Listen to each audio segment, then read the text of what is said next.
her fra det nordsjællandske. Vi vil gerne komme med en lille julehilsen, og det sker i form af et magisk juleeventyr, og det vil Nisse Marianne nu gerne fortælle os. Hvert år i december skal julemanden have pakket en masse gaver ind. Det er alle de gaver, som han skal have med ud til børn i hele verden juleaften. Julemanden kan selvfølgelig ikke pakke alle gaverne ind alene, så han beder en masse nisser om at hjælpe sig. Nisserne kommer mange forskellige steder fra, og når alle gaverne er pakket ind, giver julemanden hver nisse en fin gave at tage med hjem som tak for hjælpen. 3 af de nisser, som har hjulpet julemanden i år, bor i 3 bitte små huse under et stort træ. De er nissedamer, og de er søstre. Lige siden de var små nissepiger, har de hvert år i december hjulpet julemanden med at pakke gaver ind. Og også denne gang havde de 3 nissesøstre fået gaver med hjem til deres bitte små huse under det store træ. Men der er en nisse, som er ekstra vigtig for julemanden, og det er tryllenissen. Han elsker at trylle, og han øver sig hele tiden. Julemanden synes også, at han er god, og han har givet tryllenissen en meget magisk tryllestav, så han kan trylle endnu bedre. Hver december måned har tryllenissen ekstra travlt, så der har han ikke tid til at trylle. Men hvad skal han da? Jo, tryllenissen skal flyve rundt i hele verden for at se, hvilke børn, der er søde ved andre, og hvilke børn, der ikke er søde ved andre. Det er nemlig kun de søde børn, der får gaver af julemanden. Men kan tryllenissen virkelig flyve, tænker I måske? Nej, nisser kan ikke flyve. Men julemanden har en flyvende hund, som tryllenissen låner, når han skal ud at flyve. Hunden hedder Rudolfine, og den hjælper julemanden med at holde styr på hans flyvende rensdyr. En dag for mange år siden, det var lige før jul, kom tryllenissen forbi de 3 nissesøstres bitte små huse under det store træ. Tryllenissen var gode venner med de 3 nissesøstre, og hver gang han kom forbi, skulle han lige ind og hilse på, og måske få sig et hus nisseøl. Men hvad var nu det? De 3 søstre sad uden for deres hus og græd så bitterligt. Jamen kære søstre, hvad er der dog sket? Spurgte tryllenissen. Det er kæmpenissen.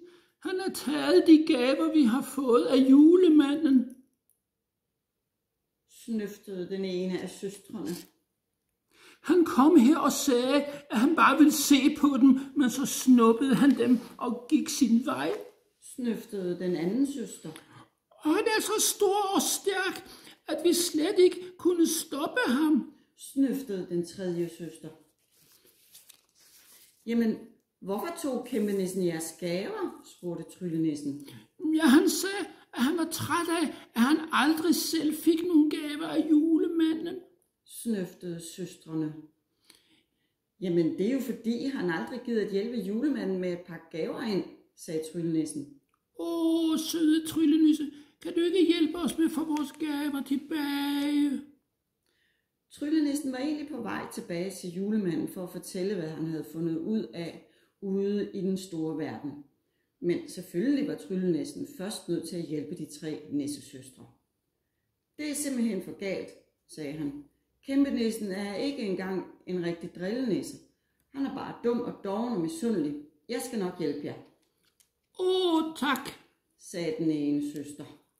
Mange tak, sagde den anden søster. 1000 tak, sagde den tredje søster. Tryllenissen vidste godt, hvor kæmpenissen boede. Det var langt væk, men på Rudolfines ryg ville det ikke tage særlig lang tid. Men da de skulle afsted, kom der kraftigt snevejr, stormvejr, og han tumlede rundt på Rudolfine. Tryllenissen klamrede sig fast, for ikke at falde af.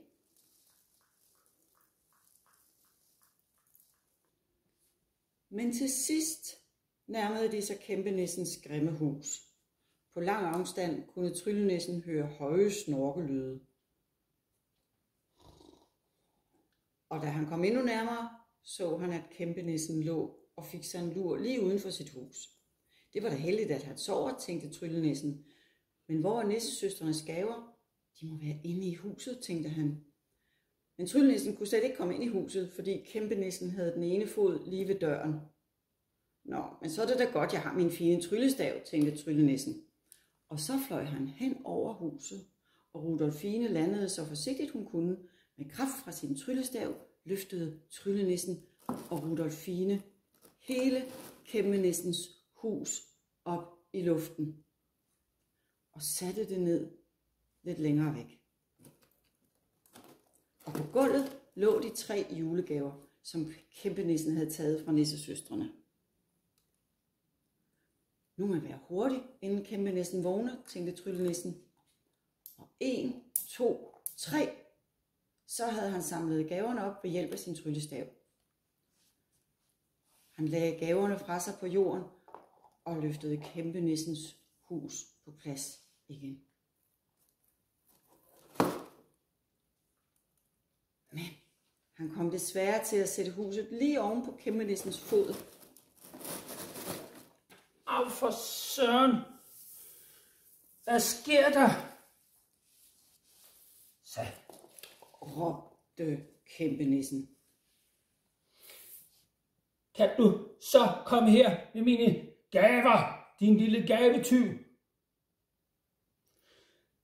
Tryllenissen fløj så højt op, at kæmpenissen ikke kunne nå ham. Kom nu herned med mine gaver, råbte kæmpenissen. Det er slet ikke dine gaver, din onde kæmpenisse, råbte tryllenissen. Du har stjålet dem fra 3 gamle nissesøstre, har du. Jamen, de får jo gaver hvert år. Jeg får aldrig nogen, klagede kæmpenissen. Det er jo fordi, du aldrig hjælper julemanden med at pakke gaver ind, sagde tryllenissen. Hvorfor skulle jeg pakke gaver ind til børn? Jeg kan jo slet ikke lide børn. Hvorfor kan du ikke lide børn? spurgte tryllenissen. Ja, fordi de er bange for mig. Det er nok bare fordi du er så stor. Ved du hvad? sagde tryllenissen. Hvis du har lyst, så kan jeg lære dig nogle tryllekunster, som du kan lave, når du møder nogle børn. Børn elsker tryllekunster. Og så vil de synes, at du er sjov og sød.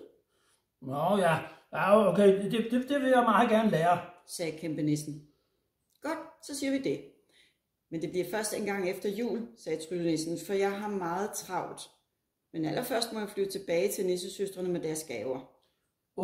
Og kunne det være hyggeligt med en gave her til jul, sagde kæmpenissen. Jeg synes altid bare, at jul er så trist og kold og mørk. Tryllenissen fik helt ondt af kæmpenissen, som han stod der helt alene og var ked af det. Jeg må trylle lidt, tænkte han, og højt sagde han til kæmpenissen. Du ved jo, at du ikke kan få nogen gaver af julemanden i år, men prøv lige at se, hvad du holder i hænderne.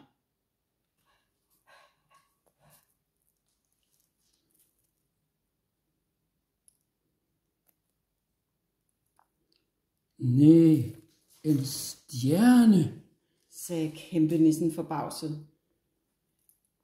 Det er en julestjerne, som både kan lyse for dig, når det er mørkt, og som kan varme dig, når du fryser. Du må låne stjernen, indtil det bliver forår igen. Men kun hvis du lover at hjælpe julemanden med at pakke gaver ind næste år. Og måske kan du få lov at låne stjernen igen, når det bliver mørkt og koldt til efteråret. Mange tak, tryllenisse. Jeg tror godt, at jeg vil hjælpe til næste år med at pakke gaver ind.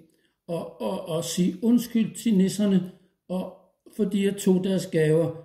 Det var ikke særlig pænt af mig at ønske dem en rigtig god jul fra kæmpenissen.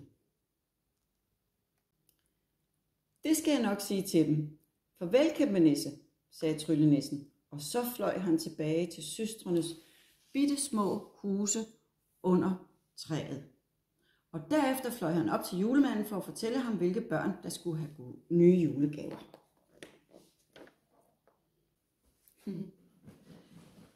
Ja, det sluttede jo heldigvis rigtig godt. Ja, ligesom et rigtigt juleeventyr skal gøre. Ja. Jeg håber, I kunne lide vores lille historie. Vi synes i hvert fald, det var super sjovt at lave det. Ja, så med den lille hilsen siger vi rigtig god jul her fra Hornbæk til alle i Jylland og til alle på Sjælland.